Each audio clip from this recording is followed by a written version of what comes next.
मेरे प्यारे देशवासियों मित्रों, जय श्री राम। आज छोटा सा संदेश आप तक पहुंचाने का प्रयास कर रहे हैं। आज का विषय है जीवन देवता की साधना आराधना। वह कौन सा देव है जिसका पूजा पाठ करने से हमारे सारे मनोरथ और हमें मन वांछित वस्तु की प्राप्ति होती है। तो हमारे शास्त्रों में हमारे विद्वान मनीषियों ने गहन चिंतन मनन करने के बाद पाया, कस्मे देवाय हविषा विदेहम। कौन सा देव है? तो ये देव कौन सा है? ये देव है जीवन देवता ही देव है। जीवन देवता की यदि हम सच्चे मन से इसकी उपासना करेंगे, साधना करेंगे, तो हमें कहीं हम आलोचना नहीं करते हैं। मंदिर में जाओ, तीर्थों में जाओ और गुरुद्वारा में जाओ, चर्च में जाओ, मस्जिदों में जाओ, ठीक है, वो हमारी आस्था के केंद्र हैं सनातन धर्म के, और जाना भी चाहिए। लेकिन इससे क्या होता है, एक हमारे अंदर भाव का जागरण होता है, और यदि हम कुछ वास्तविक उन्नत चाहते हैं तो हमें ये शरीर रूपी औजार मिला है, साधन मिला है, साधन धाम मोक्ष कर द्वारा। तो शरीर को हम स्वस्थ बनाएं, अपना दिनचर्या सात्विक रखें, आहार संयम, विचार संयम, समय संयम, अर्थ संयम। ये छोटे छोटे सूत्र हैं जीवन देवता की साधना आराधना के लिए। 24 घंटे का ही संकल्प लें। समय और श्रम, ये प्रत्यक्ष देव हैं। समय और श्रम, समय के सदुपयोग करते हुए हम पूरे श्रम देवता की साधना करेंगे तो निश्चित रूप से इसका तत्काल बेनिफिट मिलेगा। भगवान ने किसी के साथ पक्षपात नहीं किया है, 24 घंटा दिया है। यदि हम पूरी ईमानदारी के साथ, यदि हम किसान वर्ग हैं, यदि हम मजदूर वर्ग के हैं, या हम प्रशासनिक सेवाओं में हैं, तो पूरी ईमानदारी के साथ हम 8 घंटा अपना ड्यूटी देंगे, 8 घंटा पूरी ईमानदारी से काम करेंगे, मेहनत करेंगे, तो हमारा समाज, हमारा परिवार और हमारा देश, हमारा राष्ट्र भी तरक्की करेगा।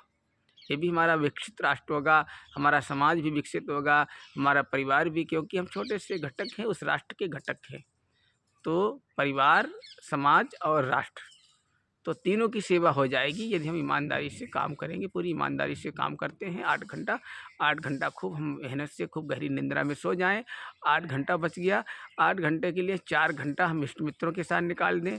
4 घंटे में 2 घंटा आलत प्रमाद में निकाल दें, और 2 घंटे में हम एक घड़ी यादी में पुनियाद तुलसी संगत साधु की कोट हरे अपराध।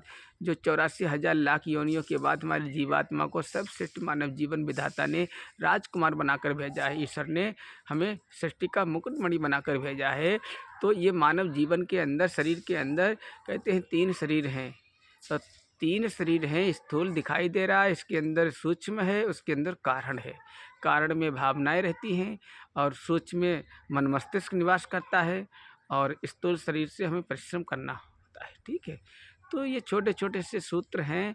श्रम और समय, श्रम देवता की साधना करेंगे तो निश्चित रूप से इस भौतिक जगत में सारे हमें सुख मिलेंगे, और अध्यात्म जगत में जब भगवान के पास बैठ जाएंगे आधे घंटे के लिए, उपासना के माध्यम से अपने इष्ट को मानेंगे, चाहे किसी भगवान को माने, राम को माने, दुर्गा को माने, कृष्ण भगवान को माने, हनुमान जी को माने, गौरी गणेश को माने, और सूर्य भगवान को माने, किसी को भी माने, इसका मूल उद्गम कहते हैं ब्रह्मास्त्र, जो बीज मंत्र है। हमारे चारों वेदों के दृष्टा जो ऋषि मनीषी थे, उन्होंने पाया कि जो 24 अक्षरों से मिलकर जिन जिन अक्षरों का इस महामंत्र में, बीज मंत्र में, जो कहते हैं फलों का राजा आम होता है, आसनों का राजा शीर्ष आसन होता है, मंत्रों का राजा महामंत्र, वेद मंत्र, गुरु मंत्र, जन जन का तारक मंत्र, गायत्री मंत्र।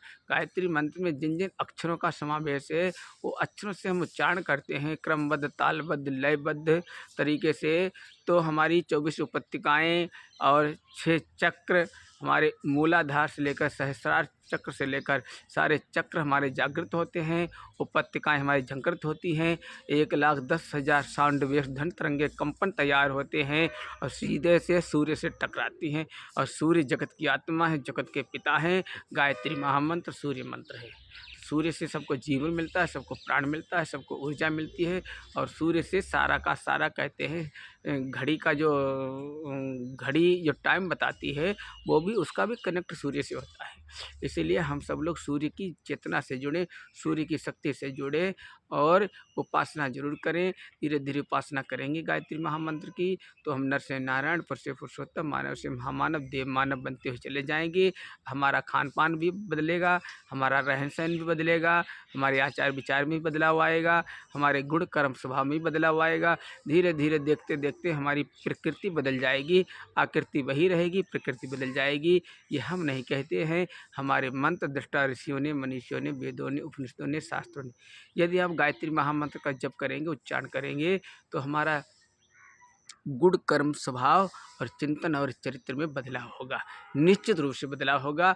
जिस तरह से बंदूक से निकली हुई गोली अपने लक्ष्य को भेजती है, उसी तरह से क्रमबद्ध, तालबद्ध, लयबद्ध सही ढंग से गायत्री मंत्र का उच्चारण करेंगे तो अपने निशाने पर लगेगा। और जब निशाने पर लगेगा तो गायत्री मंत्र के पीछे कहते अनेक ऋषियों का तपोबल है। गुरु वशिष्ठ से लेकर विश्वामित्र से लेकर और सातों ऋषियों से लेकर महामना मालवीय जी से लेकर विनोबा भावे से लेकर रमण से लेकर काठिया वाले बाबा से लेकर और करपात्र जी महाराज से लेकर और संत विनोबा भावे से लेकर गांधी से लेकर और विवेकानंद से लेकर परमहंस से लेकर और स्वामी दयानंद से लेकर और इग ऋषि वेदमूर्ति तपोनिष्ठ जो गायत्री परिवार के संस्थापक संरक्षक हैं। इसमें अनेक ऋषियों का तप बल लगा हुआ है। इसलिए मेरे प्यारे देशवासियों, मेरे मित्रों, मेरे भाइयों, मेरे सखा, मेरे सहचर, इस गायत्री महामंत्र की साधना करें तो निश्चित रूप से हमारे जीवात्मा का कायाकल्प हो सकता है, हमारी जीवात्मा का उद्धार हो सकता है।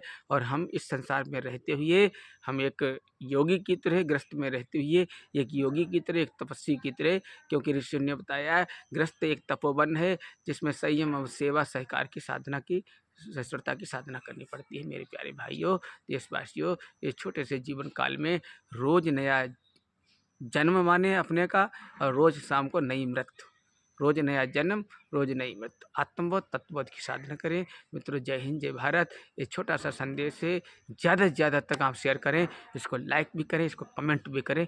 जय हिंद, जय भारत।